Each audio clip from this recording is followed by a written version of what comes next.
Eh, Hola, ¿qué tal? Buenas tardes a todos.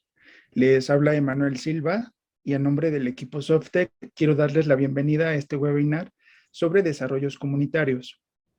Recordarles que pueden visitarnos en softec.com.mx y en nuestras redes sociales para conocer más sobre nuestras herramientas y soluciones del mercado inmobiliario. No olviden durante la sesión escribirnos sus dudas en el chat y al final o en el transcurso estaremos dando respuesta a ellas. Nuevamente, gracias a todos por acompañarnos y bienvenidos. El día de hoy estaremos hablando sobre desarrollos comunitarios y para esto nos acompañan grandes expertos en la materia. Contamos con la presencia de Lois David. Ella es doctora en urbanismo por la Universidad de París y es directora de la Alianza para la Regeneración Urbana. Lois, gracias por acompañarnos. ¿Cómo estás? Hola, muy bien. Muchas gracias por la invitación. Estoy muy contenta de estar aquí para compartir con ustedes. Estamos encantados también de tenerte con nosotros. También nos acompaña Antonio Díaz. Él es licenciado en Ciencias Actuariales por la Universidad de Anáhuac y tiene una MBA en la Universidad de Pensilvania. Es fundador y CEO de Provive Comunidades que Renacen y es presidente de la Fundación Tú Más Yo. Antonio, ¿cómo estás? Buenas tardes. Muy bien, muchas gracias por la invitación. Saludos desde Tijuana. Perfecto.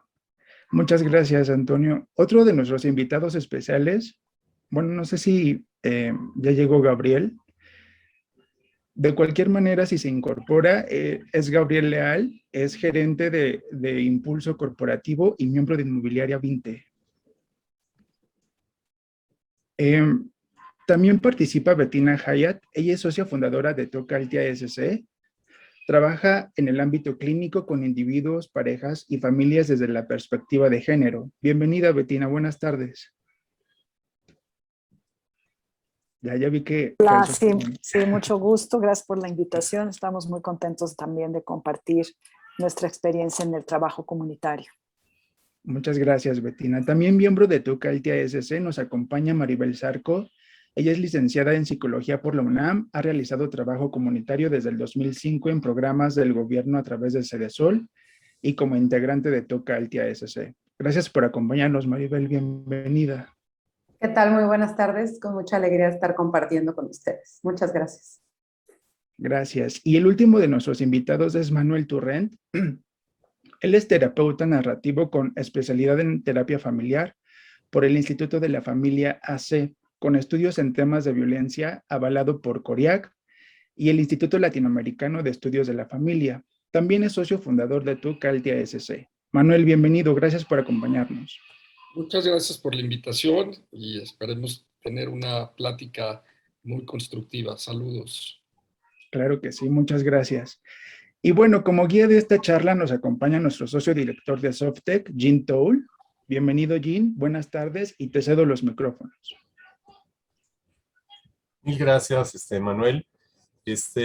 A manera de contexto, me gustaría compartir un par de cosas con ustedes. Como ustedes saben, el objetivo de Softec es ayudar a nuestros clientes a que tomen mejores decisiones y hagan mejores productos y proyectos para sus clientes. Entonces, con eso en mente, tengo aquí unas cosas que quisiera compartir con ustedes respecto al tema que estamos tratando, un poquito para darnos el contexto del mercado, dónde estamos, dónde vamos, etcétera.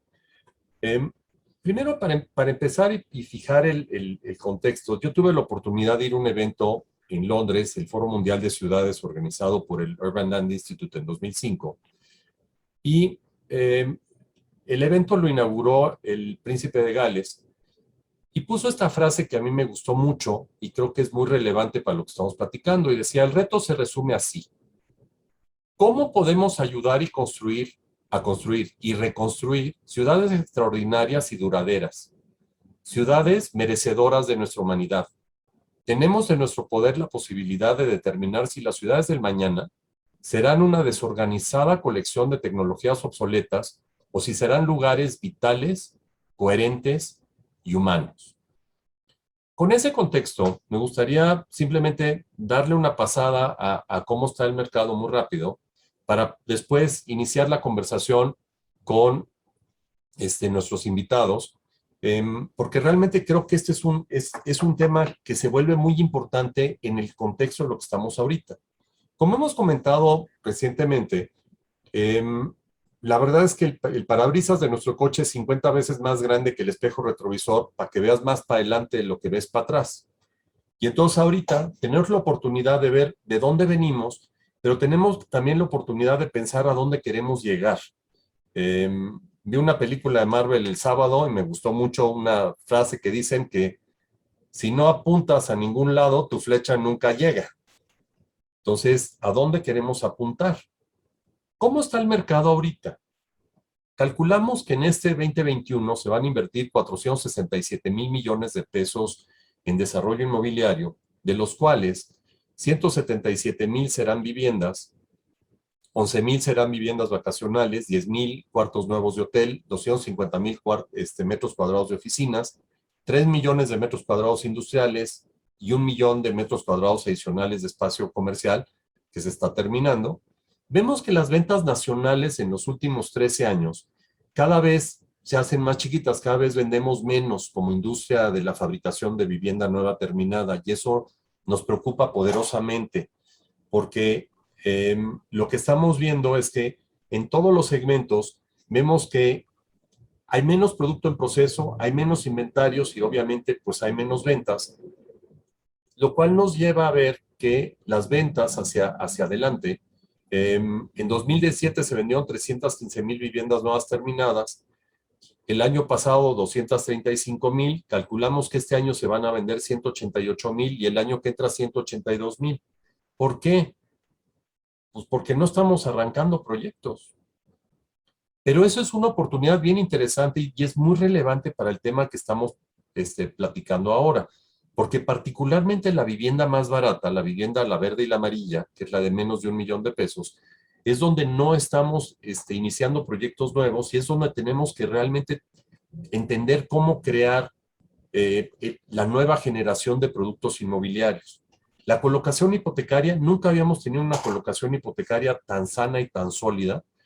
Se están colocando menos créditos, pero se está colocando más dinero. Entonces, las instituciones financieras tienen dinero y eso también es bueno porque ahorita lo que tenemos que pensar es, como les digo, cómo vemos para adelante y generamos la nueva generación de productos en nuestra industria. La colocación hipotecaria a junio, pues llevábamos más o menos lo mismo que se colocó el año pasado y el año antepasado, y si lo vemos por segmento de mercado, en la vivienda tradicional, que es la vivienda de más o menos 500,000 a 800,000 pesos, la vivienda media residencial y residencial plus, en todos los segmentos se han colocado más créditos y más dinero, pero el problema que tenemos es que pues cada vez hay menos producto en proceso. También vemos que de los 4,419 proyectos que tenemos identificados en nuestra base de datos, tenemos 1,873 que ya se les va a acabar la mercancía y tenemos 2,930 que están vendiendo menos de lo que deberían. Entonces, van a terminar de vender su inventario más de la mitad de los proyectos en este 2021. Obviamente, pues los proyectos están empezando a vender un poquito más. Y si lo vemos por segmento, hay una percepción generalizada de que hay una sobreoferta de vivienda. Hay una sobreoferta de vivienda de departamentos chiquitos, caros en la Ciudad de México, pero no hay una sobreoferta de vivienda a nivel nacional. De hecho, hay una suboferta de vivienda en prácticamente todos los mercados.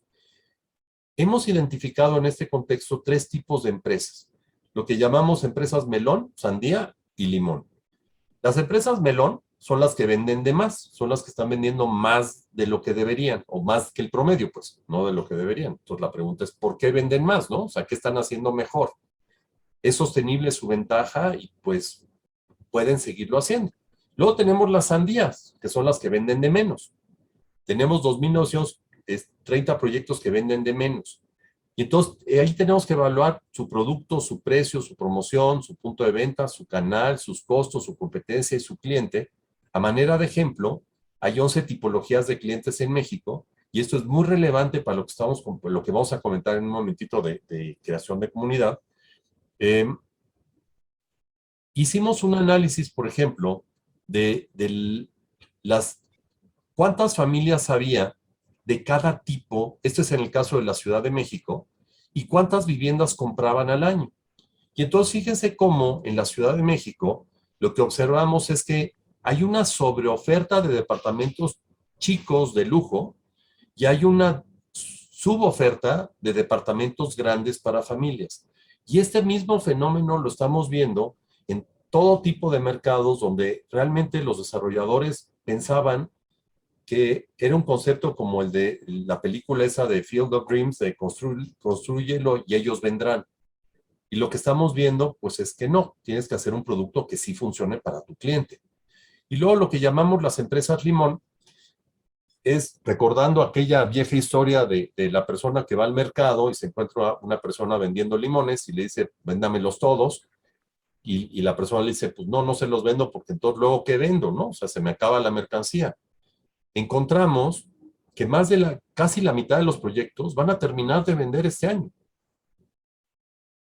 Y entonces, pues luego, ¿qué van a hacer, no? Entonces, ¿qué quieren hacer? ¿A dónde quieren llegar, no? Entonces, a nosotros en Softec, pues estamos preocupados y ocupados de eso, pues para tratar de ayudar a nuestros clientes a hacer esta nueva generación de productos que estamos viendo.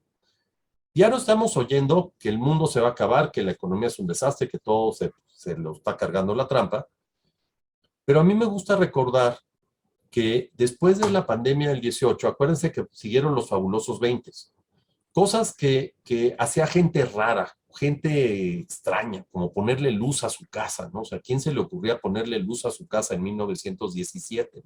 Nadie. O sea, tenías el gas, funcionaba muy bien. ¿Quién se le ocurría tener teléfono en su casa? Nadie. ¿Para qué querías un teléfono? Entonces, las ventas por catálogo, los fertilizantes químicos, los suburbios, las líneas de ensamble, la electricidad, los productos de crédito, todo eso nació de la pandemia del 18. Y si vemos ahorita en la pandemia del 20, lo que estamos viendo que va a suceder y nos va a llevar a nuevos productos, es obviamente herramientas como lo que estamos usando ahorita, de conectarnos vía de remota, herramientas para asegurar la confiabilidad de las transacciones, el comercio electrónico, las cosas orientadas al medio ambiente que se vuelven críticas, la tecnología orientada a los bienes raíces, el Internet de las cosas que va a permitir que tu teléfono le avise a tu caja de cornflakes que pues tienes que comprar más cuando vayas al súper, la inteligencia artificial, los coches eléctricos. Ya hay 15 países que han anunciado que para el 2030 ya no van a permitir la venta de autos de combustión interna en sus países. Entonces, pues y son países importantes, particularmente europeos, escandinavos, etcétera, ¿no? Estados Unidos ya lo dijo que para el 2035, me parece. El aprendizaje profundo que va a permitir los coches que se manejan solos, los vehículos autónomos, mundos virtuales, carteras digitales, la entrega por drones, los satélites de órbita baja. De hecho, Elon Musk ya anunció su producto para México. Eso va a permitir internet de muy alta velocidad en cualquier lugar del mundo en breve. La impresión de casas 3D. Nuestro amigo Francesco Fiaccesi está haciendo unas casas 3D impresas en Nacajuca, Tabasco, casas de 200,000 pesos, 189,000 si me acuerdo correctamente. Luego tenemos el tema del wellness, que es el bienestar orientado a cómo está el aire adentro de tu casa, cómo está la iluminación, cómo está la iluminación. Y finalmente el tema de granjas urbanas. Todas estas cosas pues van a generar un nuevo tipo de producto que estamos haciendo, ¿no? Vemos recientemente que los costos de ciertos insumos han subido, particularmente los orientados al acero, pero también vemos que los precios en muchos productos han subido bastante más que el costo de hacer las cosas. Entonces, muchas gentes me han preguntado si le podrán pasar esos costos a sus clientes. Y en el caso, por ejemplo, de la vivienda residencial y residencial plus, fíjense ustedes cómo las ventas tuvieron una inflexión en el tercer trimestre del 19, y entonces, pues, si las ventas bajan, pues no puedes seguir subiendo precios, pues no hace sentido, ¿no? Entonces, en la vivienda barata, sí vemos que los precios de la vivienda barata han seguido la línea de los costos de producción, aunque el mercado se ha hecho un poco más pequeño. Entonces, lo que pensamos es que hay mercados donde le vamos a poder pasar el incremento de costos a los clientes y mercados donde no. Entonces, otra vez, esto la verdad es que nos debe de ocupar y no tanto preocupar. Cuando llegamos a la crisis financiera del 2009 nos encontramos con un montonzonal de inventario. Ahorita lo que tenemos es que tenemos poco inventario y entonces la verdad es que agradezco mucho a nuestros invitados para que nos platiquen un poquito de qué cosas tenemos que pensar, además de las cosas físicas de las casas, ¿qué tenemos que pensar desde el punto de vista operativo? Ustedes saben que en Softec nosotros hemos encuestado 45,000 proyectos desde 1989, 3,640 de vivienda de menos de 420,000 pesos, 7,483 de vivienda de 420 a 850, 14,566 de vivienda media, 12,575 de vivienda R y 6,745 de vivienda residencial plus, que son 16 millones de viviendas que hemos encuestado desde 1989. Hemos evaluado, como les decimos, una vez al trimestre, revisando y visitando los proyectos, 45,000 proyectos que incluyen 16 millones de viviendas. Simplemente para que ustedes se den una idea, en México hay 36 millones de viviendas habitadas, 40 millones de viviendas en total. Entonces, Softec, de alguna manera, ha tocado más o menos al 40% de todas las viviendas que existen en el país. Cada proyecto, y este es donde empezamos ya a aterrizar a la conversación que espero que tengamos ahora, cada proyecto en promedio tiene 356 unidades. La vivienda más barata son proyectos de 1,485 unidades. La vivienda económica, 846 unidades. La vivienda media, 209. La vivienda residencial, 72. Y la residencial plus, 51. Entonces, pónganse ustedes a pensar, si ustedes hacen una comunidad donde viven 1,485 familias, ¿cómo las organizas? Y entonces, ¿de qué depende de que se genere valor? Nosotros hemos regresado a ver muchas de las comunidades que hemos evaluado y hemos encontrado algunas que han mantenido y incrementado su valor porque la ciudad se las comió, porque hubo un cambio de uso de suelo cercano, pero la verdad es que lo que hemos encontrado es que el valor se genera cuando se genera comunidad, cuando la gente puede vivir en armonía y organizada. Entonces, aquí para empezar la conversación, pues ahora sí, ¿qué es la creación de comunidad?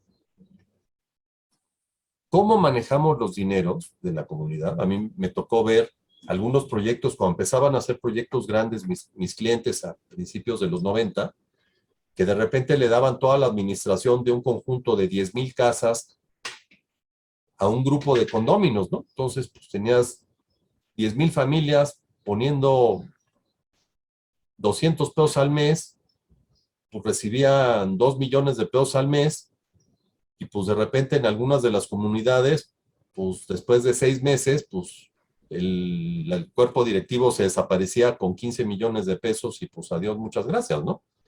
Entonces, ¿cómo operamos? ¿Cómo mantenemos?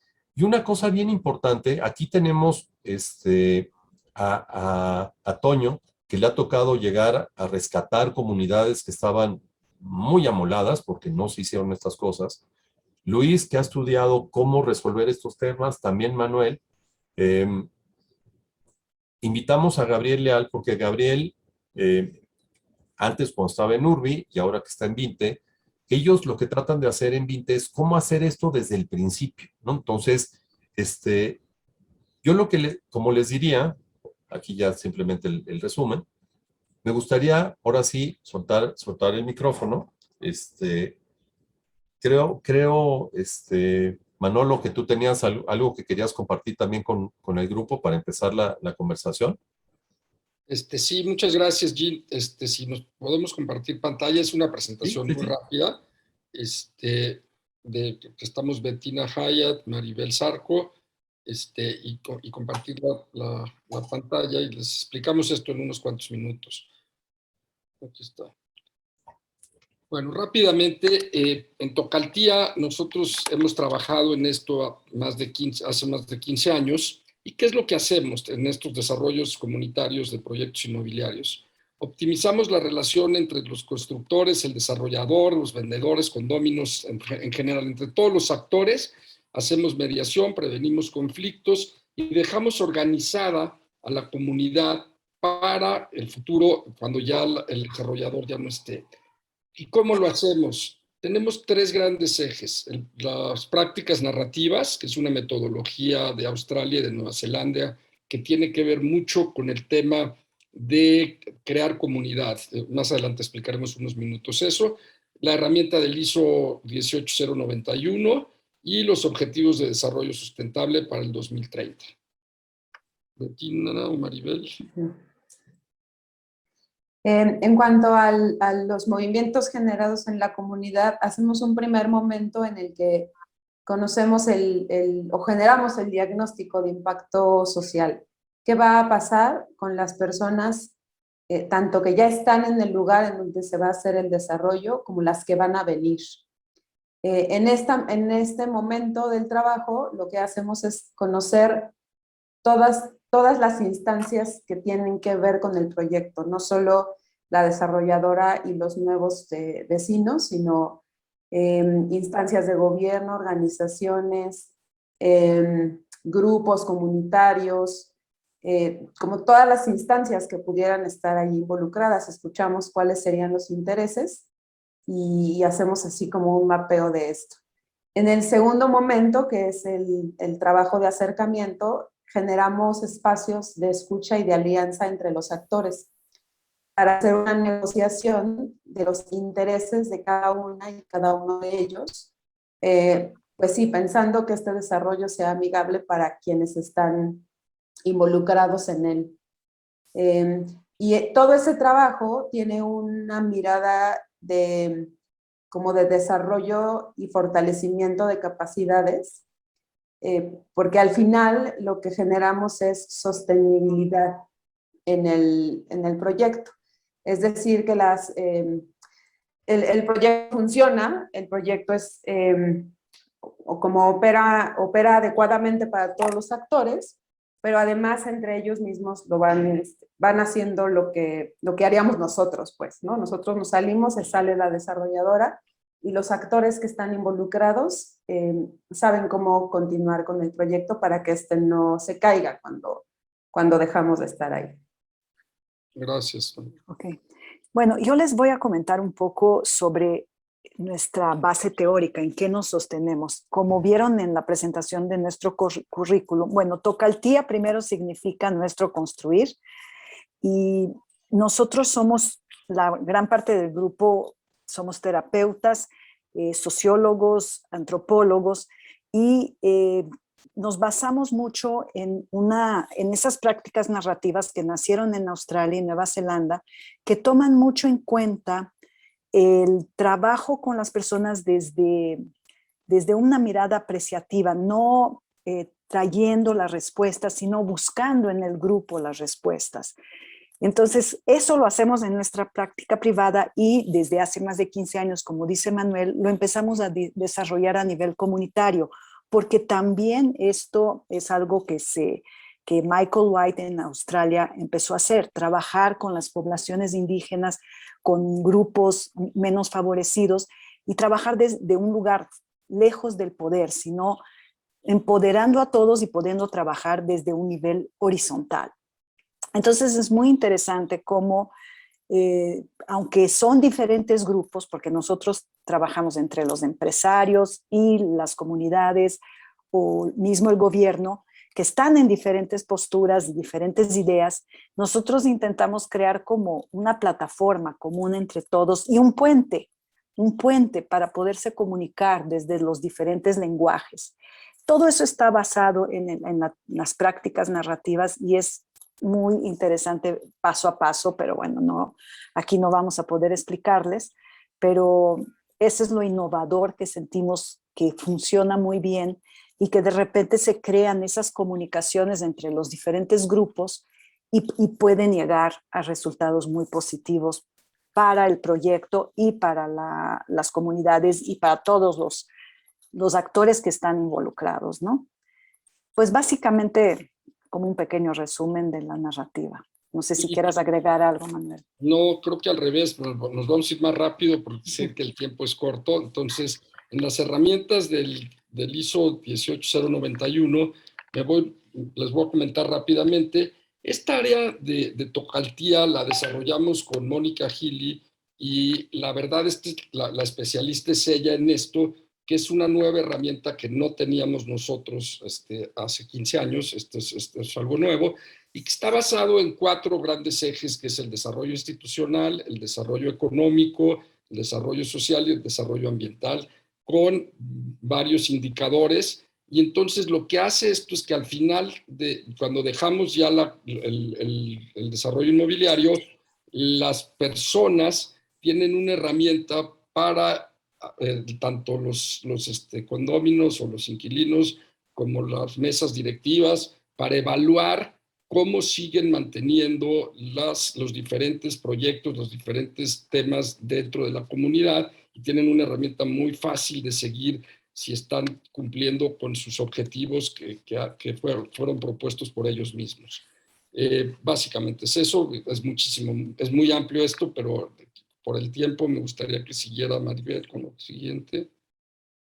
Bueno, también en los proyectos esta es una herramienta que estamos adoptando, aunque algunas de estas cosas han guiado la mirada de los proyectos que hemos realizado. Estos son los objetivos para el desarrollo sostenible de la Agenda 2030 de la ONU y la CEPAL.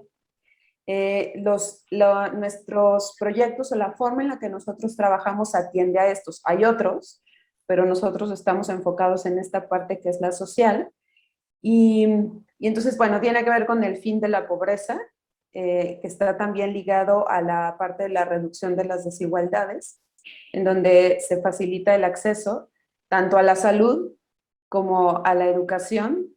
Usamos la perspectiva de la igualdad de género y se favorece en los desarrollos con los que trabajamos el trabajo decente y el crecimiento económico, que haya el acceso de acuerdo a las capacidades, pero también el desarrollo de capacidades. Esto que decía Jean al principio, ¿no? Que la idea no es crecer así como va creciendo todo, sino que las ciudades y las comunidades puedan atender al cuidado, sí, de los grupos sociales, pero también del medio ambiente. También estamos buscando la paz, trabajando en que desde la mirada de la paz y la justicia, también con instituciones sólidas. Y para esto también nosotros trabajamos con alianzas y favorecemos las alianzas entre los grupos, porque sabemos si trabajamos desde las cosas que hay en común, está más fácil que trabajar desde lo que nos hace diferentes. Bien, bueno, les vamos a mencionar como a grandes rasgos los beneficios de trabajar con un enfoque social y aplicando todas esas herramientas que mencionamos. Pues sabemos que si desde un principio en el proyecto trabajamos con todos los grupos y viendo esta parte de desarrollo y autonomía de las comunidades y también del beneficio de la empresa, vemos que se disminuye potencialmente el surgimiento de grupos detractores de los proyectos. Entonces es preventivo también, porque desde el principio se establece un diálogo. También, si surgen conflictos a lo largo del proyecto, pues teniendo ese acompañamiento del equipo, vamos solucionando los conflictos y vamos previniendo también controversias futuras. Entonces, es un trabajo muy preventivo, tanto de prevenir que surjan y si surgen solucionarlos, eso previene de que haya situaciones de enfrentamientos que se quedan sin solución. Pues otros de los beneficios es de que vamos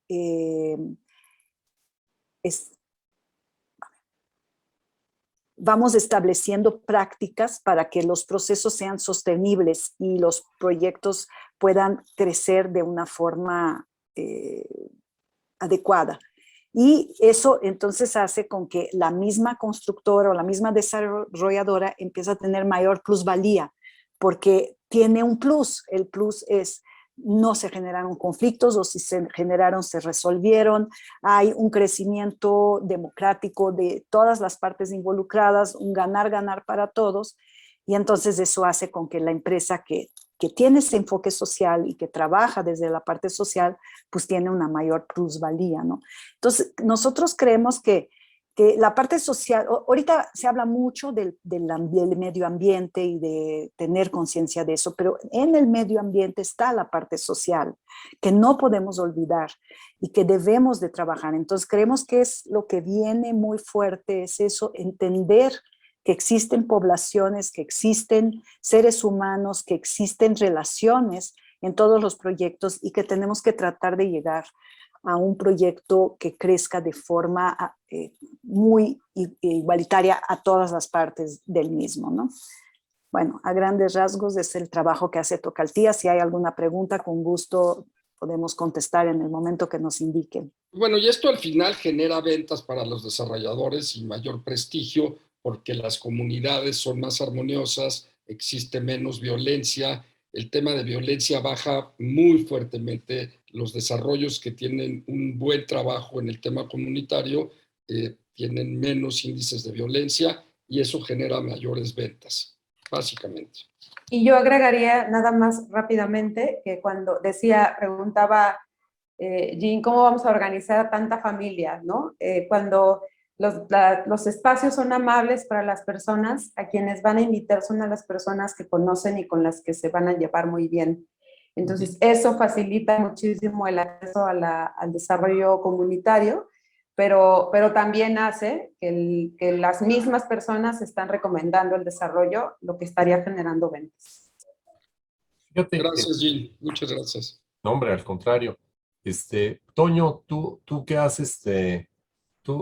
Cuando tú y yo nos conocimos, tú estabas primero, dijiste, bueno, pues es buen negocio comprar casas asignadas del Infonavit y pues las compro, las arreglo, las revendo y de repente te diste cuenta que lo que estaba roto era la comunidad. Entonces, hiciste la Fundación Tú Más Yo, por tu iniciativa también se creó la ARU, ahorita nos platicará Luis, pero ¿cuál es tu percepción del valor de hacer esto y cómo lo haces bien desde el principio? ¿Cómo le haces porque, digo, una cosa es llegar a arreglar lo que está roto, ¿no? Y otra cosa es ponerte a pensar, pues, cómo lo haces bien. Entonces, ¿cómo arreglas lo roto? Sería un buen lugar para empezar, porque ahí tienen ustedes mucha experiencia y muchas anécdotas. Muy bien, pues gracias, Jean, y sobre todo felicidades por poner este tema en la mesa. La industria de vivienda en México así nació, como vivienda. Se venden casas y se han vendido casas siempre. Nosotros, la verdad, descubrimos este tema del desarrollo comunitario por una necesidad dentro de nuestro modelo de negocios.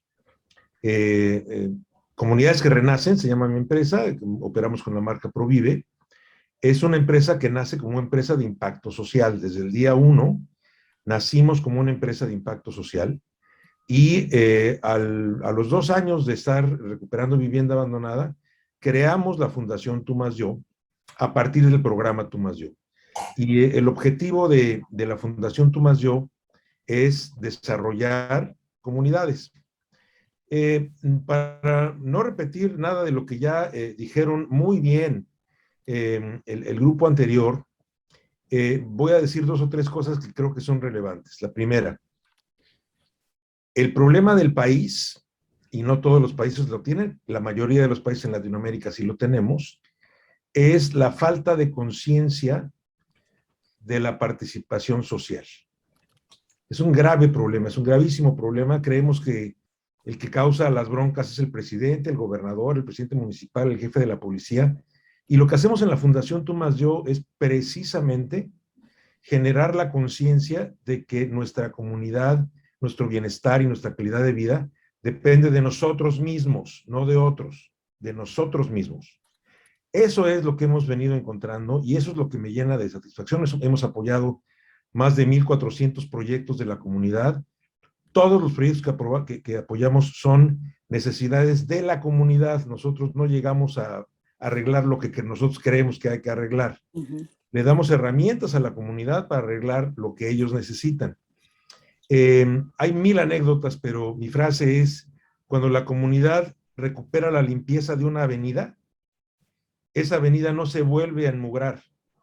Cuando la comunidad rescata un parque, ese parque no se vuelve a perder. Entonces, es un tema de sentido de pertenencia. Y bueno, francamente, en nuestro caso, hablando de este foro, no, estamos hablando de la industria de la construcción de vivienda, nosotros en el transcurso de estos 10 años que llevamos operando, en los que le hemos dado el 2% de los ingresos de las ventas de la empresa a la Fundación Tú Más Yo, el 2% de los ingresos, no de las utilidades, hemos generado una plusvalía para un poco más de 50,000 familias en el norte del país, de cerca de 200,000 pesos por familia. Porque no solamente beneficiamos a la gente que nos compra una casa a nosotros. Cuando regeneramos un área, el precio de la vivienda de toda el área es el que se recupera. Entonces, y eso es muy medible, no hay que hacer encuestas de felicidad o de contentura.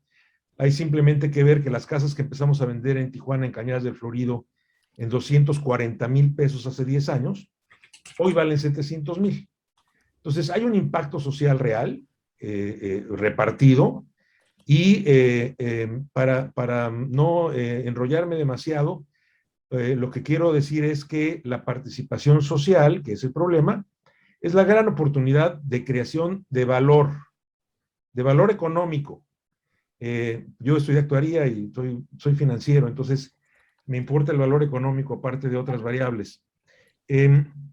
Para no extenderme demasiado, nosotros hemos sufrido el cambio de régimen de manera muy importante. Nuestro negocio, que era recuperar vivienda abandonada, y llegamos a recuperar más de 2,000 casas al año, se esfumó como resultado de las políticas del gobierno actual, y luego nos cayó la pandemia encima. Entonces, me voy a adelantar a tu otra pregunta, Jean, que es, ¿cómo le haces para hacer esto desde el principio?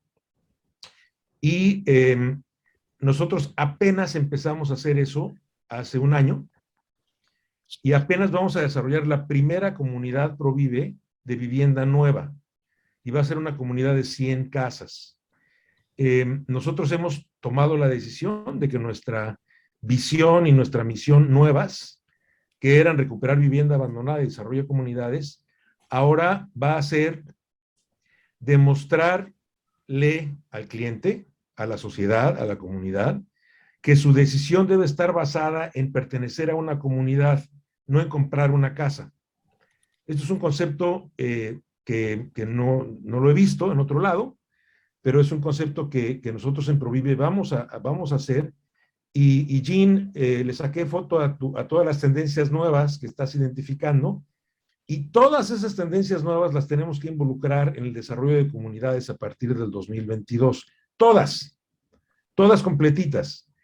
Y tenemos que hacer una comunidad que aproveche la tecnología para temas de seguridad y que aproveche los nuevos temas de home office para tener espacios públicos que tengan eso. Y pues bueno, para terminar, claramente, cuando ligamos el desarrollo comunitario a la plusvalía, eliminamos muchas conversaciones inútiles y empezamos a ser muy pragmáticos. Sin embargo, desde el punto de vista más profundo, sí es cierto que se incrementa la calidad de vida, sí es cierto que podemos mejorar la seguridad, sí es cierto que podemos ayudar a la gente, y pues la verdad es que el 2% que nosotros le damos a la Fundación Tú Más Yo desde hace 10 años representa el día de hoy una inversión de un poco más de 50 millones de pesos acumulada. Lo que les puedo decir es que esos 50 millones de pesos, con independencia de que nos hayan costado a nosotros en el estado de resultados, Si generaron 5,000 millones de pesos de plusvalía para 50,000 familias, yo soy el más feliz del planeta. Entonces, por un lado y por otro, termino con una lección que yo creo que es muy importante.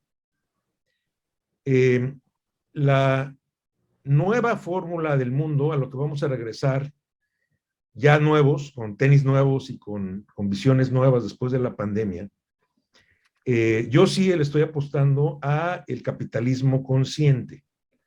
El capitalismo consciente es un movimiento global que incluye, entre otras cosas, lo que estamos hablando en este foro. El capitalismo consciente se trata de maximizar las utilidades de los accionistas y de todos los demás stakeholders a largo plazo. Entonces, ahí es donde lo que pareciera un gasto en desarrollo comunitario se convierte en una inversión muy rentable para accionistas, para proveedores, para clientes y para la comunidad. No tenemos solamente que ayudar a los stakeholders directamente, el apoyar al stakeholder más importante, que es la comunidad que nos queda cerca, es la mejor inversión que podemos hacer para, insisto, maximizar el retorno de todos. Esto lo digo porque pareciera, y pues no voy a hablar de las vivienderas que quebraron, pero pues a lo que no le invirtieron un clavo fue a hacer desarrollo comunitario. Entonces, termino ya con la última anécdota. ¿Cómo definimos el 2% de los ingresos para la fundación? Eso es lo que se gastaban las vivienderas grandes en publicidad y relaciones públicas. Entonces, en vez de gastarnos en publicidad y relaciones públicas, lo invertimos en desarrollo comunitario. Dentro de un año, Jean, o 2 años, que nos vuelvas a invitar, les voy a contar de cómo nos va con el tema del desarrollo comunitario cuando todavía no hay comunidad, ¿no? Cuando lo tienes que hacer desde el principio. Sin embargo, yo sí creo que los principios van a ser los mismos. El desarrollo comunitario empieza con el 2% de la población y termina siendo el 80% de la población. Pero lo más importante de la magia es encontrar de esas 100 casas a las 2 o 3 vecinas, digo mujeres a propósito, que estén dispuestas a invertir algo de su tiempo en desarrollar a la comunidad, en comunicarse con los demás. Y yo creo que va a partir de eso y va a continuar con el manual del buen vecino. Nosotros estamos terminando nuestra primera versión del manual del buen vecino, que le vamos a dar también a la gente que le vendamos una casa, aunque no esté en una comunidad en regeneración. El manual del buen vecino creo que es algo que vamos a poder compartir con todos, que vamos a poder mejorar con todos. Yo quisiera que fuera una plataforma abierta, porque no sabemos que tenemos que ser buenos vecinos. No nos lo dijeron en la escuela ni en nuestra casa. Estoy hablando de la gran masa del país. Entonces, pues bueno, termino agradeciéndote otra vez, Jean, y encantado de seguir compartiendo ideas. Fíjate que un tema que tiene mucho que ver con lo que tú estás comentando, tiene que ver con de repente la arrogancia que tenemos de pensar que nosotros sabemos cómo debe de vivir la gente. Esa arrogancia, de hecho, en estos días nos hemos amanecido con el colapso del desarrollador más grande de China, que se puso a hacer edificios para los chinos, pues sin preguntarles si querían vivir en esos edificios y en esas comunidades que se le ocurrió a alguna gente en algún momento dado, ¿no? Nosotros vivimos en México esa arrogancia con los proyectos que diseñaba el Infonavit en los 70s, donde se hacían productos, pues como se le había ocurrido a un personaje, a un arquitecto en alguna parte, ¿no? Y entonces eso pues, ha generado ciertas distorsiones. Luis, tú has estudiado mucho el tema de cómo regenerar los espacios urbanos desde adentro, desde lo que existe. Pensando en las lecciones aprendidas, ¿qué podrías comentar aquí con todos nuestros colegas que están aquí diciendo, oye, pues si vas a hacer un conjunto nuevo, pues fíjate en estas cosas, caray, o sea, no la dejes a la buena de Dios. Aquí tenemos muchos desarrolladores muy experimentados. Está Mauricio Carrillo, está ¿cómo se llama? Carlos de Pavía, varios amigos que veo aquí. Me siento así como Pepita Gomis, para los que se acuerdan de Pepita Gomis de Telekinder cuando estábamos chiquititos, hace muchísimos años, pero que han tenido que lidiar con esto de generar regímenes de propiedad en condominio, que es como la legislación de la comunidad. No sé tú qué también has visto muchas comunidades funcionales y fallidas, ¿no? Sí, y yo creo que como lo dices, ¿no? Se trata de ahora de adoptar nuevas prácticas para los desarrolladores inmobiliarios, porque los desarrollos inmobiliarios están cambiando. Yo creo que en la época en que pensábamos y diseñábamos las viviendas sin preguntar a nadie, era la época en que construíamos a las afueras de las ciudades y ahí nadie nos decía si estaba bien o no. O sea, quizás después cuando regresábamos con los compradores. Hoy en día, con todas las políticas federales de densificación, se trata de regenerar los espacios urbanos, es decir, reconstruir donde ya está construido. Y como lo dice Toño, pues es una cosa como trabajar en un conjunto de vivienda social horizontal, es una cosa trabajar en un rescate de vivienda abandonada, y es otra cosa también trabajar en un desarrollo inmobiliario vertical en el centro de las ciudades donde hay vecinos enfrente. Entonces a menudo se genera como muchos conflictos. Entonces, si quieres, tengo una presentación como para apoyar unos puntos que quería como presentar, pero lo que quería presentarles es que nosotros desde la Alianza para la Regeneración Urbana tenemos ese enfoque que tienes tú y que me gusta mucho, es ¿cuál es el rumbo? ¿Hacia dónde tienen que ir las desarrolladoras inmobiliarias? Y es cierto, nosotros estamos convencidos que tienen que integrar nuevas prácticas que tienen que ver con procesos participativos y comunitarios. ¿Por qué? Porque creemos que los desarrolladores inmobiliarios, y lo decías también al inicio y por algo eres fundador de la ARU, ya no se trata de hacer casas, sino ciudades. Entonces lo que invitamos cuando estamos trabajando con desarrolladores inmobiliarios, les invitamos a pensar su rol dentro de la ciudad y cómo pueden contribuir a la ciudad de mañana, dentro de 20, 30 años, que sabemos que va a tener que enfrentar retos de sustentabilidad, retos que tienen que ver con el cambio climático, y por eso lo que hacemos es como promover buenas prácticas de esos desarrolladores inmobiliarios alineados a esos grandes retos que de una forma u otra van a tener que enfrentar, y lo que les decimos es, desde ahora hay que integrar en sus procesos constructivos nuevas prácticas, ¿no? Entonces, aquí no solamente trabajamos con desarrolladores inmobiliarios, trabajamos también con autoridades públicas, organizaciones de la sociedad civil y empresas de servicios urbanos para fomentar esas buenas prácticas. Pero, Oye, entonces, perdón en la que ARU... Sí, perdón que te interrumpa, si te regresas al anterior, ahí. ya platicaba Betina un poquito de esto, y o no sé si fue Maribel, acerca de los objetivos de desarrollo sustentable o sostenible de las Unidas. Hay un desarrollador que es Convives, que dirige Íñigo Orbañanos, que ha tratado, me enseñó un proyecto donde él trató de lograr cumplir las 17 objetivos. Entonces, si pudieras nada más muy rápido, como se ve, están muy chiquititos, Sí, entonces, claro. si pudieras muy rápido simplemente Perdón. anunciarlos y luego ya te dejo que Sí, sigas claro. la conversación. No, pues va totalmente en el sentido, porque nosotros estamos acompañando a Convive justamente en el desarrollo de esa estrategia alineada a los ODS, y entonces les estamos ayudando a definir su fundación. Es un trabajo que están intentando hacer, como en el modelo de Provive y Fundación Tomás Lloes. La empresa como constructora, como desarrolladora, con una fundación que tiene una visión mucho más de desarrollo comunitario, como esas dos se alinean a esos ODS, y los ODS, entonces si quieren puedo como ponerlo.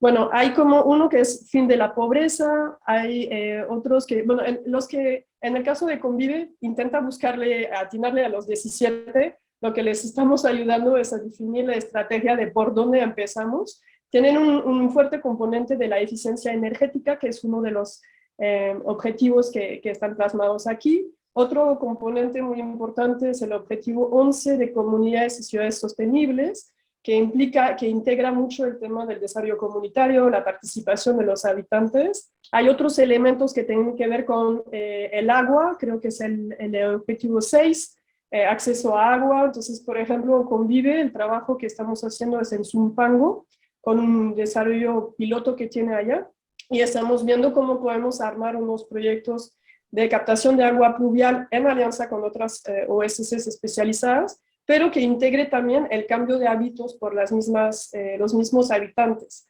Entonces hay ese tema de ODS de agua, hay evidentemente también el otro objetivo 5, que es el de igualdad de género. Hay también otro objetivo que tiene que ver con la educación. En el caso de Convive, las preguntas que nos hacemos es, tenemos que hacer, bueno, tienen Convive que hacer una guardería en una escuela primaria. ¿Qué hacemos? ¿La entregamos como siempre al municipio o intentamos desarrollar un modelo más sustentable a largo plazo y intentamos negociar con el municipio que nos den concesión las escuelas para que esas escuelas estén operadas por organizaciones de la sociedad civil especializadas que tienen otro modelo de educación y que pueden bajar fondos a nivel internacional? Entonces, no sé, Jean, si quieres que vaya uno por uno, pero más o menos, si quieres, ¿cómo son esos 17? Platicaron de los objetivos sociales, Bettina, Manuel y Maribel, y entonces pues, los otros, también valía la pena comentarlos. Pues si quieres, sigue conversando en lo que tú querías presentar. Sí, de hecho, como ahí me permites hacer como una precisión que lo mencionó Bettina y Manuel, es que para lograr esos ODS, la participación y el desarrollo comunitario está en el centro. O sea, el desarrollo comunitario y la participación ciudadana no es un objetivo aparte, es como el sistema de gobernanza que va a hacer que vamos a lograr esos ODS.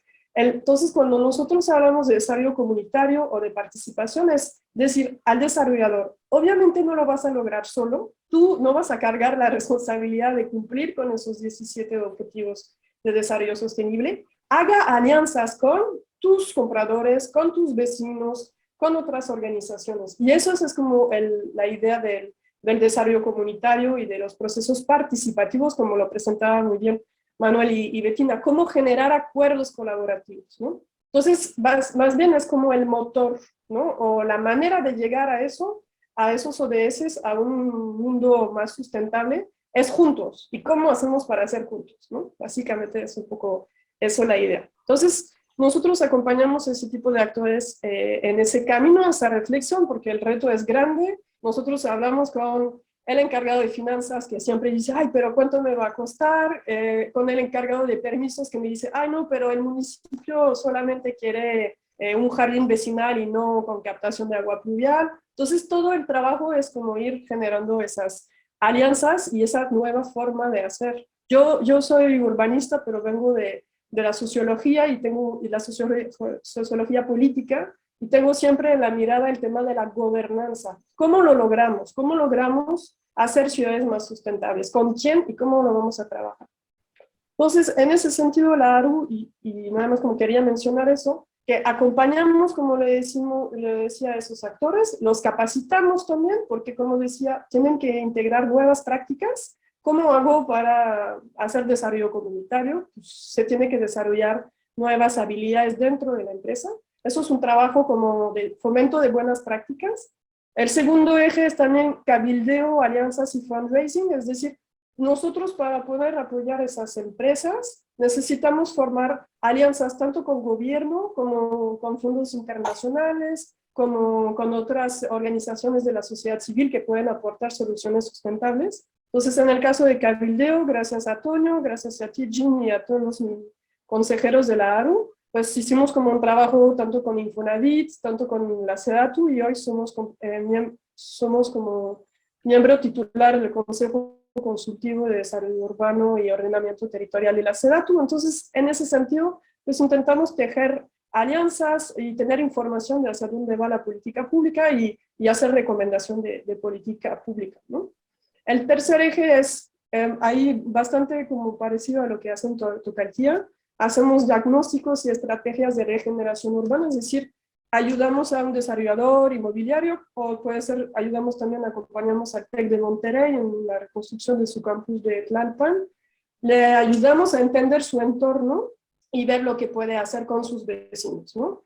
Entonces, esos son como los ejes que hacemos. Y bueno, al final, después de ya tener el diagnóstico y la definición de estrategias, pues las implementamos y facilitamos procesos participativos, ¿no? Entonces, creo que, bueno, eso es como los procesos participativos como los imaginamos, pero pues no me quiero detener y quiero parar ahí, pero lo que entendemos por qué significa para un desarrollador inmobiliario fomentar buenas prácticas de participación y desarrollo comunitario, pues nosotros queremos que es integrar esos tres ejes, ¿no? Hacer diagnósticos para conocer en dónde está trabajando, y insisto, habrá desarrolladores que hacen conjuntos horizontales y no tienen vecinos, entonces más bien el diagnóstico es con sus propios compradores, con el propio terreno, y pues lo que hay alrededor, siempre hay cosas alrededor, aunque no forzosamente vecinos colindantes. Pero hay otros desarrolladores inmobiliarios, como hemos trabajado mucho en Tijuana, en diferentes ciudades de la República, que están construyendo una torre en el medio de la zona urbana consolidada. Entonces, el diagnóstico ahí arroja, pues, entender un poquito cuáles son los vecinos alrededor, cuáles son sus preocupaciones, si tuvieron problemas de abastecimiento de agua, de inseguridad, de basura. Entonces, ayudamos al desarrollador a tener ese entendimiento. Y después, tanto como la comunidad interna de habitantes como la comunidad externa de habitantes, que son los vecinos, hacemos como, el desarrollo comunitario significa para nosotros como hacer trabajo de sensibilización y capacitación comunitaria para que seamos como una comunidad resiliente. Y también muy parecido a lo que hace Tocaltía, como facilitamos acuerdos multiactor, que ahí sí se pone más complicado aún, porque es como se trata de alinear los intereses y generar pisos de entendimiento común entre gobierno, empresa, habitantes, ¿no? Que es como un reto en sí.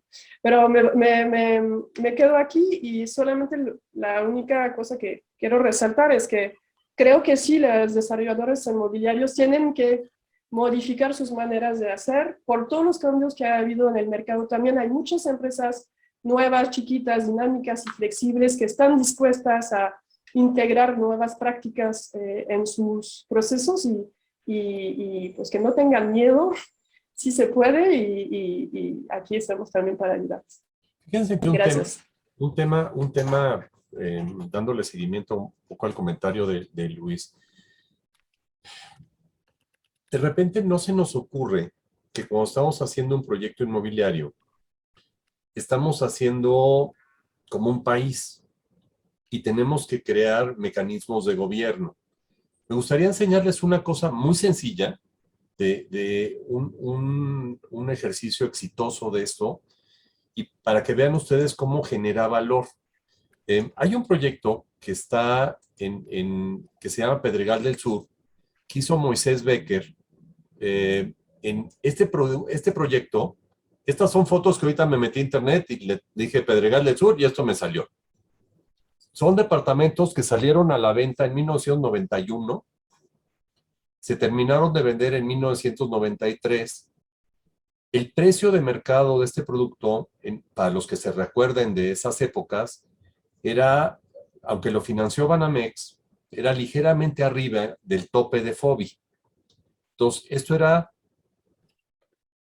10,000 pesos más caro que la vivienda de interés social. Entonces, esto era, para efectos prácticos, vivienda de interés social, con un poquito de decoración, un poquito de betún, como decía mi amigo Moisés. Pero lo que es interesante de su proyecto es que él lo que hizo es que hizo 14 privadas, cada una con un edificito de estos de 5 pisos sin elevador. Cada edificio es un condominio. Y entonces, cada 4 edificios es otro condominio y tiene 14 privadas. Lo interesante de su modelo es que entre los 10 departamentos de aquí es porque es un poco cómo se aterrizan estos conceptos que nos están comentando Toño, Luis y el equipo Tocaltía.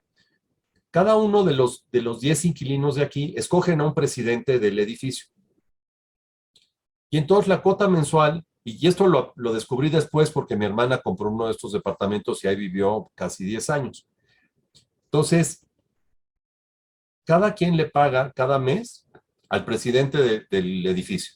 Entonces, vamos a decir, le pagaban 1,000 pesos cuando mi hermana vivía ahí.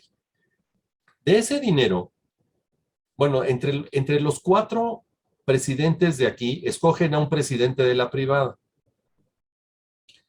Y entonces, la mitad del dinero que se recauda en el edificio se va a la privada.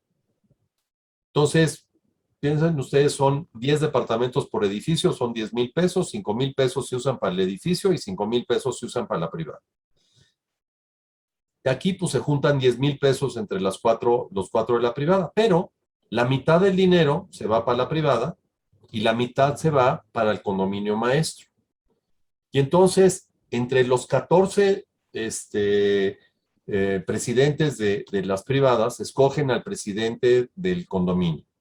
Y el presidente del condominio tiene a su responsabilidad la seguridad perimetral y el mantenimiento de las áreas comunes como es este obelisco y esta cosita. Entonces, si ustedes lo piensan, lo que hizo mi amigo Moisés Becker en este momento es que creó un sistema municipal, estatal, federal, ¿no? Y entonces ha funcionado también porque con el dinero del edificio, pues juntan y pintan el edificio una vez al año. Y arreglan y tienen su techito, ¿no? O sea, que el techito, y cuidan las florecitas y las plantitas que están enfrente de su edificio. Con el dinero de la privada, pues le dan mantenimiento aquí donde se estacionan los coches y lo que tú quieras, el tema de recoger la basura, la entrada de la privadita, etcétera. Y con el dinero del condominio maestro, que dan mantenimiento a las áreas comunes, se aseguran que se mantenga la seguridad de todo el condominio. Entonces, la verdad es que fue el primer ejemplo que yo vi de alguien que hizo esto de una manera correcta y virtuosa. Y lo que nos están comentando, no sé, según lo que yo entiendo, lo que nos están comentando ahorita, va un poquito más allá, pero yo lo que quiero que entiendan aquí, nuestros amigos que nos están acompañando, es que estos conceptos que están comentando Toño, Luis, Manolo, Betina y Maribel, se aterrizan en el ¿cómo se llama? En el reglamento del condominio, y sí se puede hacer. Otro ejemplo que vi, que se me hizo muy interesante, hay un proyecto que se llama Vidalta, que está en la zona poniente de la Ciudad de México, y me decía una de las personas que vi ahí que, por ejemplo, ellos decidieron, para tratar de reducir la morosidad en el pago de las cuotas condominales, el agua caliente la surten del área común. Y el gas. Entonces, si no pagas tu cuota de mantenimiento, en tu casa no hay ni gas ni agua caliente. Hay agua fría, no te pueden cortar el agua. Y entonces, ¿saben cuál es la morosidad de ese condominio? 0. Y esto, como les digo, yo no sé, Manuel se hace el guaje porque nos dice que es psicoanalista, pero yo a Manuel lo conocí cuando era desarrollador inmobiliario, nos conocemos hace muchísimos años. En tu experiencia, Manolo, en la construcción de regímenes de propiedad en condominio, ¿qué podemos hacer para inducir a que la gente se comporte de una mejor manera? Bueno, me estás mandando a la época, a la prehistoria, cuando construía, que fue hace muchísimos años. Sí, hombre.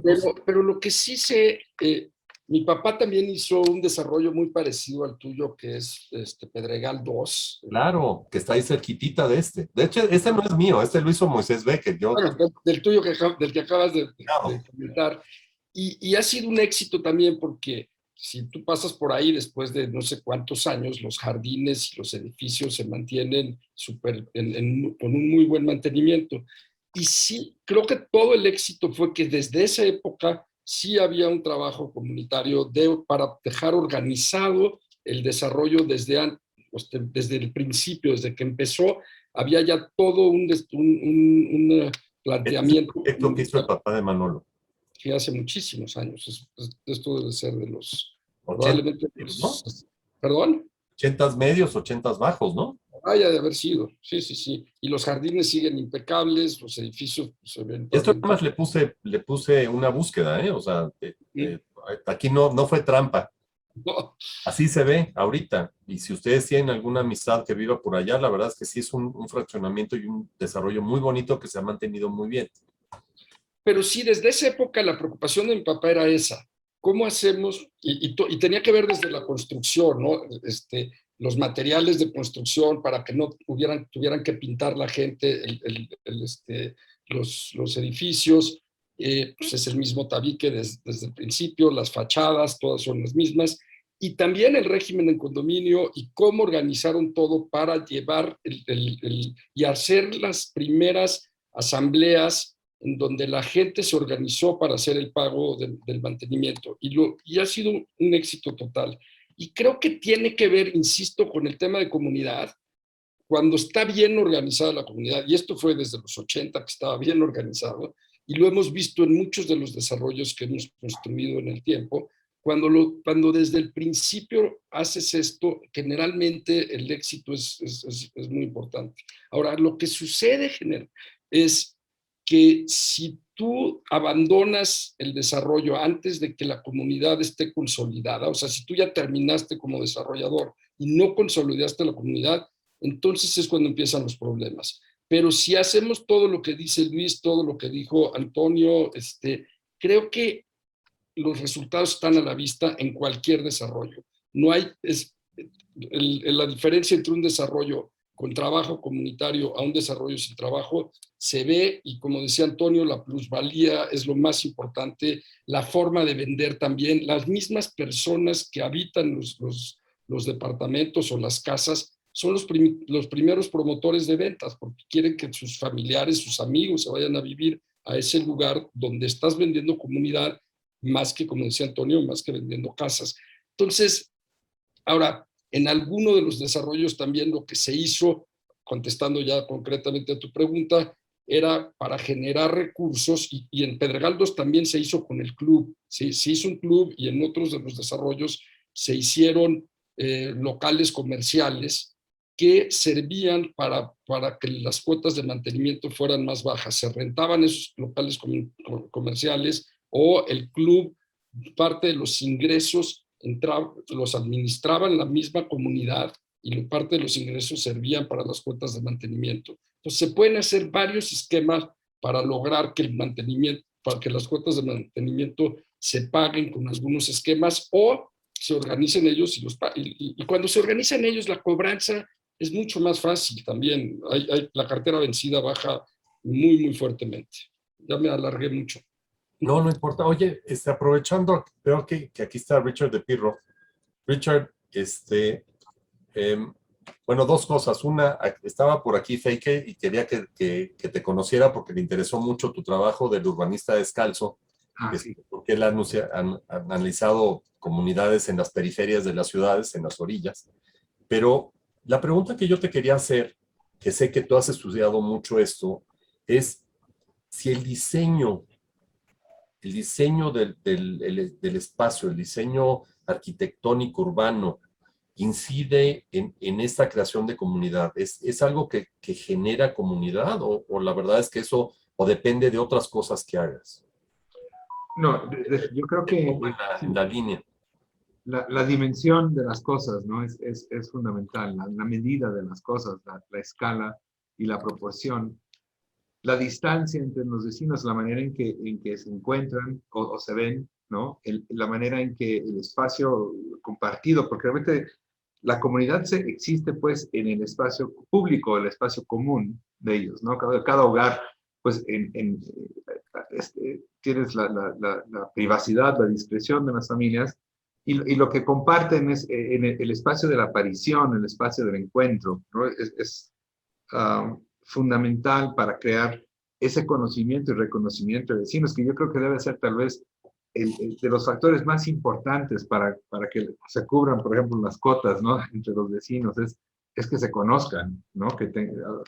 Digo, en el mejor espíritu de la cooperación, ¿no? Pensando en la cooperación y no en la coerción, ¿no? De que agua, ¿no? Baños fríos y cocinar con baterías, ¿no? No sé. Entonces, la cooperación nace, yo creo, en ese reconocimiento de los diferentes constituyentes, pues, o miembros de la comunidad, ¿no? Creo que no solamente es la dimensión de las cosas, también pues pensando, bueno, como tu papá Manuel, que pensó también, está hermosa en las fotos que ahorita enseñó Jean de ese desarrollo, se ve esa consciente utilización de materiales con un fin, pues en el caso de bajo mantenimiento. En ciertos lugares es mejor pintar, ¿no? Luego también que en lugares de mucha lluvia, esa es la bronca, porque se convierte en un problema que no puedes pintarlo, entonces, pues, hay toda ese es el conocimiento, pues, de los constructores del lugar, ¿no? Para dar materiales que son los adecuados para que la comunidad pueda mantenerlos bien. ¿Se acuerdan, pues, el tema de los vidrios rotos, ¿no? O sea, que dicen, bueno, eso es como una enfermedad que se contagia y la decadencia inicia de los sitios, ¿no? El vidrio roto también puede ser el tabique roto, el concreto manchado, ¿no? La arquitectura, ¿no? Me acuerdo de una entrevista de Felipe Leal platicando sobre el proyecto del Infonavit, de Amores, Miguel Alemán, ¿no? Y llegaron a la conclusión que la gente no había entendido la arquitectura, por eso no sabían cómo habitarlo, ¿no? Yo me quedé, esto fue en Radio UNAM, y era como, ¿cómo pueden decir eso? El edificio tiene 60 años, o sea, dicen que en 60 años la gente no había entendido cómo vivir en el edificio. Entonces, o sea, el arquitecto no se había equivocado, sino se habían equivocado cientos de personas, ¿no? Y ese es el mundo de la arquitectura, pues es en la educación del arquitecto, en la selección de los materiales. No creo que hoy en día se ponga suficiente conciencia. Ves la utilización, por ejemplo, de láminas onduladas muy elegantes de Hunter Douglas a la altura de que se van a abollar o las van a rayar, ¿no? O la utilización, vamos, una constante utilización, el vidrio, el exceso uso del vidrio que se oxida, los canceles que no pueden ser mantenidos o no los pueden limpiar sin grandes costos, ¿no? Pensé ahorita en este edificio de Mies van der Rohe en Chicago, que tuvieron que cambiar la fachada, las torres de estas dos torres gemelas muy bonitas, ¿no? Que Parkway Apartments, ahora sí, Parkway Apartments se llamaba. Pero después de 60 años, pues se había fatigado la cancelería y se tenía que cambiar la fachada de todo el edificio, ¿no? Y esto fue tan costoso que el gobierno de la ciudad de Chicago tuvo que apoyar a los vecinos para obtener los $50 millones que costó cambiar la fachada, ¿no? A mí me preocupa los desarrollos verticales hoy en día, o sea, porque los desarrollos verticales en 40 años o 50 años pues, se encuentran pues en necesidad de grandes inversiones. Y no sé pues si están previendo la acumulación gradual de las cuotas mensuales para poder cubrir esos enormes costos, ¿no? A futuro.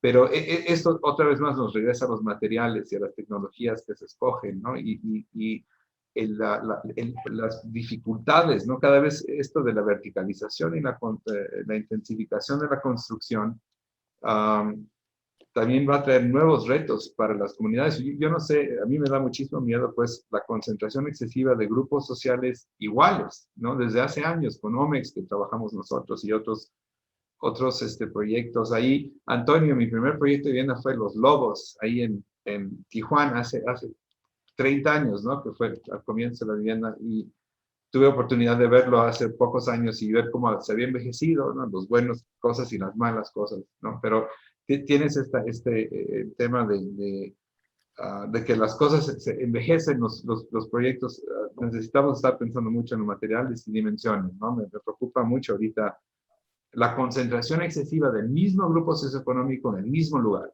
¿no? La falta de mezcla entre grupos sociales, en los conjuntos y en el desarrollo inmobiliario, la segregación por niveles de ingreso, que causa concentraciones del mismo grupo, y luego cuando sufrimos problemas económicos, a veces tienes un mismo grupo es el que sufre la misma mala suerte, la mala fortuna, todos juntos, ¿no? Entonces se convierte en un problema realmente político, en lugares pues que tal vez no tengan una comunidad. Es muy difícil que hasta una comunidad bien organizada y bien estructurada pueda sobrevivir un llegue tan profundo que todos comparten, pues, ¿no? Cuando es un problema de desempleo, por ejemplo. Entonces, bueno, eso es todo lo que quería decir, pero sí, definitivamente, gracias por la oportunidad de... No te escuchamos, Jean. Lo que tú comentas, Richard, perdón, es muy relevante.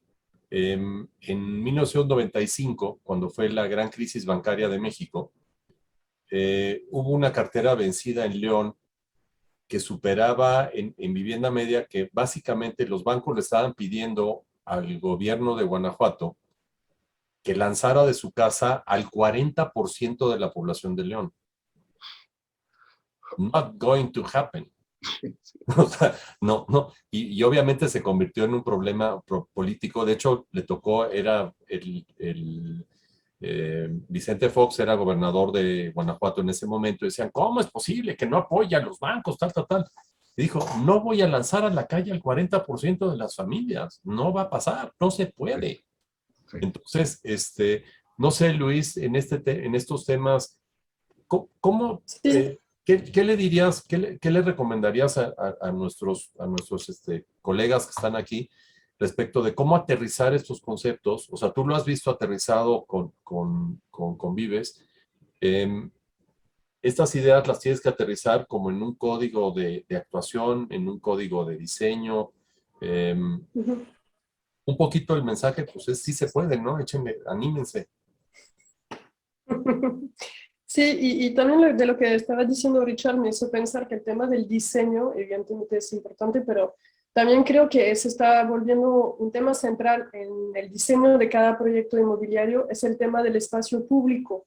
Tanto en un desarrollo horizontal como en un desarrollo vertical, el espacio público que esté adentro del desarrollo o que sea de la responsabilidad del municipio, se vuelve como el activo central del debate y de la necesidad de mejora. Entonces, como que diseñar espacios públicos en un conjunto horizontal, evidentemente está como las necesidades, los requerimientos legales mínimos, pero el objetivo es como hacer mejor diseño y también un diseño participativo de esos espacios públicos, ayudándose como desarrollador inmobiliario de alianzas con otras organizaciones que les permite financiar esas acciones. Y creo que como para aterrizar, y lo que me invitas a decir ahora, es cómo aterrizar, y también la pregunta es cómo gestionar los dineros, como lo habías puesto en una de las preguntas iniciales.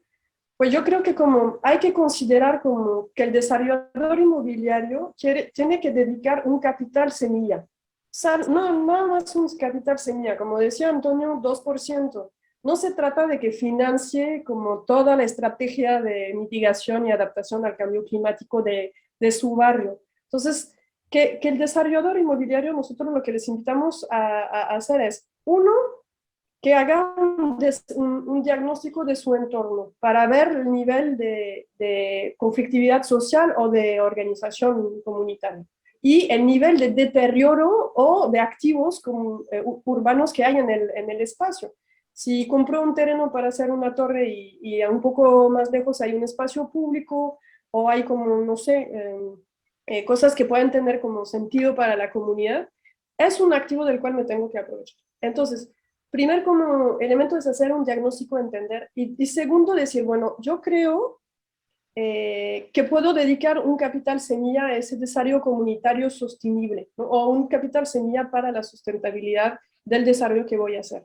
Y es fácil calcularlo. Si comparan con otro desarrollo, por ejemplo, si pensamos en un desarrollo vertical, el costo que representó para ustedes el conflicto con vecinos o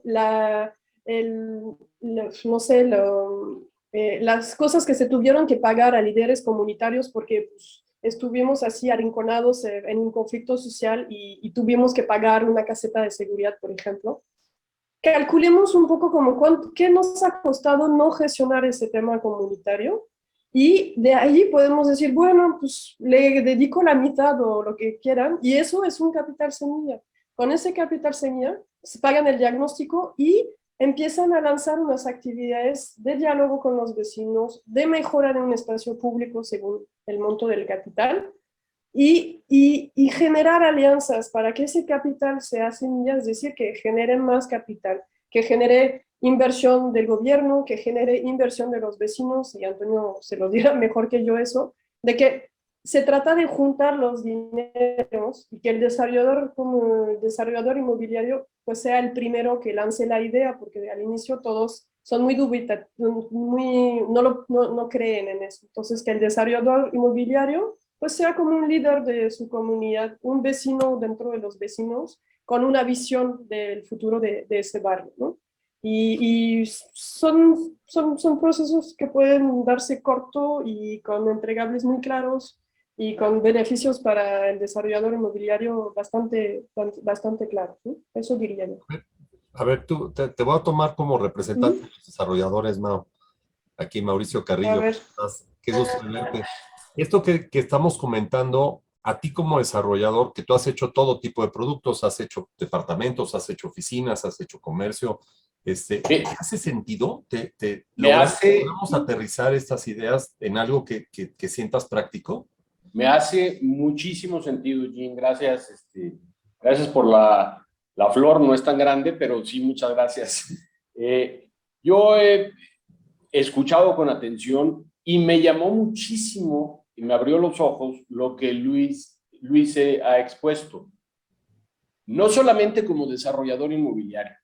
O sea, el desarrollador inmobiliario hay que verlo de otra forma también, porque no solamente se dedica a hacer vivienda. Y en el ámbito de la vivienda, pues hablaríamos de estas aplicaciones en la vivienda de interés social o en los grandes desarrollos. Hace mucho tiempo, y hiciste muy bien en poner un ejemplo de Becker.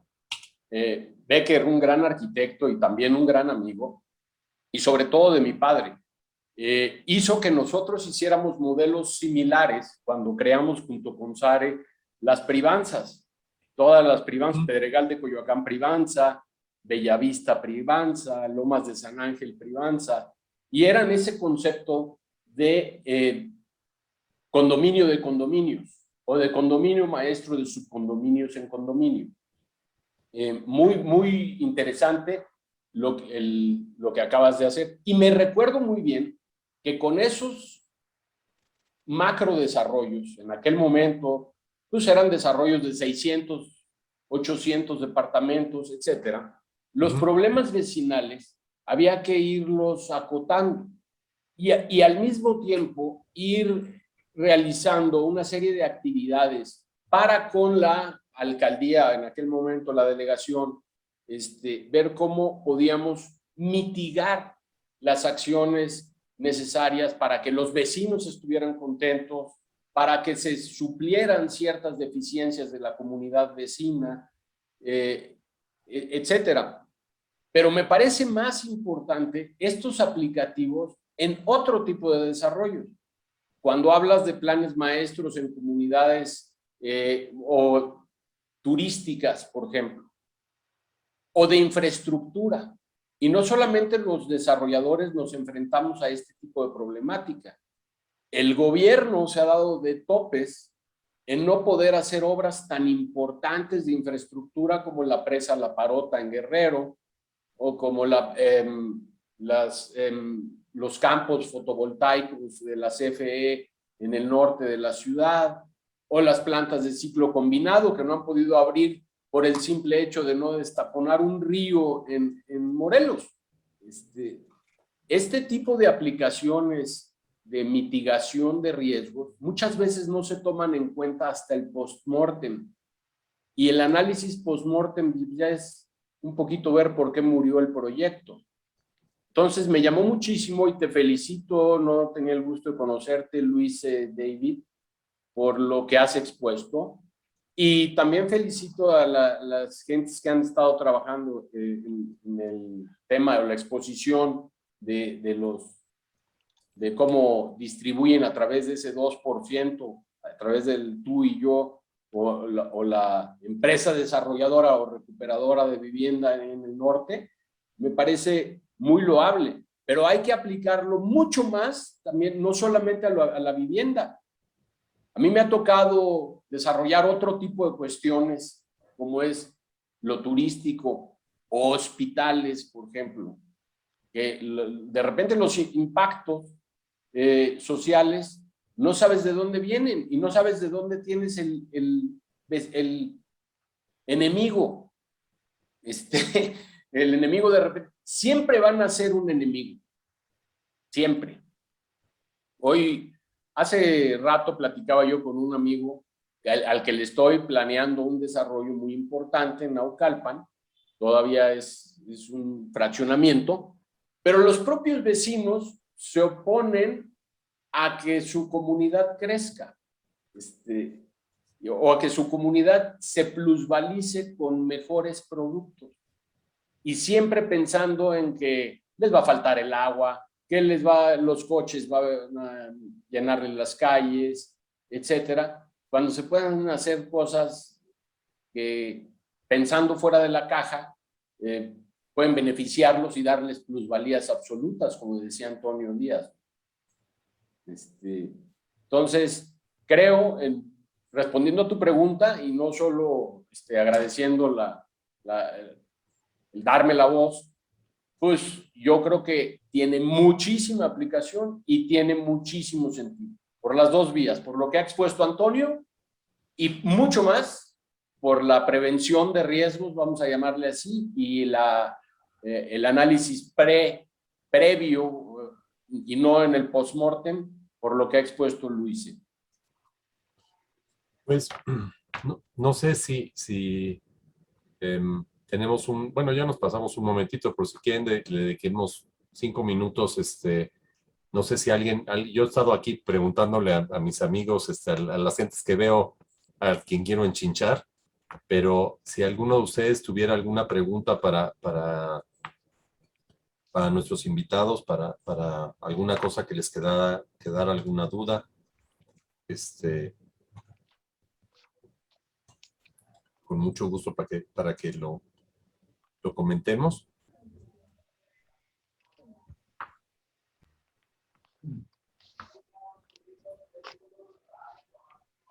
Pues, no veo a nadie levantando la mano, entonces, nada más me gustaría cerrar con este comentario, con este pensamiento. Los que nos dedicamos al desarrollo inmobiliario, de alguna manera directa o indirectamente, somos agentes de cambio. El cambio, cuando es muy abrupto, asusta a las personas.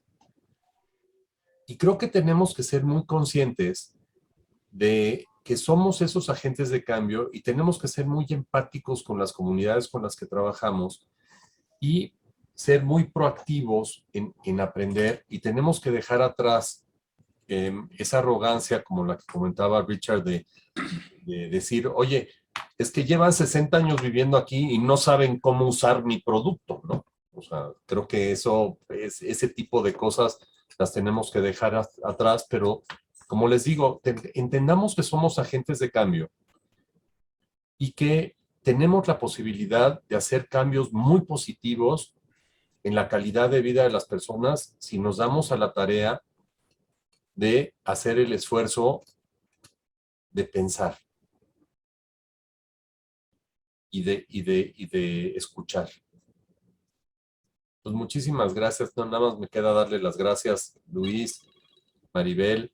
Muchas gracias. Betina, a ti casi no te di la palabra. ¿Tú no quieres decir alguna otra cosa antes de que nos vayamos? Sí me gustaría retomar dos cosas que dijiste desde el principio. Hablaste de crear comunidad y hablaste de wellness, que yo creo bienestar, que creo que son dos conceptos muy innovadores, que es lo que viene. Y cuando hablas de innovación, a eso vamos, y hacer énfasis en las relaciones, hacer énfasis en los vínculos, es crear este bienestar, es crear comunidad, y es el futuro, porque lo hemos visto, por ejemplo, con la pandemia, cómo necesitamos los vínculos y cómo es lo que nos sostiene, es nuestra base. Entonces, hacer comunidad es el futuro, yo pienso, y también trabajar en los vínculos sanos entre las partes, en las comunidades y entre todos, ¿no? Entonces, gracias por la invitación y por darme la palabra. No, hombre, gracias a ustedes, caray. La verdad es que creo que lo que tú comentaste ahorita al final, Bettina, es cierto. El tema, yo me recuerdo con una entrevista que le hicieron a este cuate Zuckerberg de Facebook, le dijeron, oye, ¿y cómo le hacemos para hacer una comunidad? Dicen, no, las comunidades ya existen, o sea, lo que somos facilitadores de estos elementos, ¿no? Entonces, tienes toda la razón, o sea, tenemos que trabajar y no nos van a salir bien todas, pero tenemos que hacer el esfuerzo de estar aprendiendo cómo le hacemos para generar comunidades, qué funciona, qué no funciona, y intercambiar conocimiento entre nosotros. Sí. Pues no me queda más que agradecerle. Toño, muchas gracias. Siempre eres materia dispuesta para cualquier cosa que agregue valor. Muchas gracias. Gracias, gracias. Maribel, muchas gracias nuevamente. Gracias por la invitación, por compartir Polo. el día de hoy. Muchas gracias. Un placer. Y pues muchísimas gracias a todos. Y pues ya saben que nuestra misión en Softec es aprender para poder enseñar y ayudarlos a tomar mejores decisiones. Entonces espero que esto les haya servido. Alguien estaba hablando aquí, estaba hablando mucha gente de el manual del buen vecino. ¿Alguien habló del manual del buen vecino? ¿Alguien de ustedes estaba hablando de eso? Sí, ¿Perdón? yo les mencioné que estamos ya por editar la primera versión del manual del buen vecino. Es que mucha gente se apuntó aquí para una copia, mi querido Toño. Entonces, ya que esté, ya tendrás una buena, amplia distribución. Lo haremos ahí en conjunto contigo, Jean. Perfecto. Perfecto. Cuando lo tengamos, se los haremos llegar con muchísimo gusto.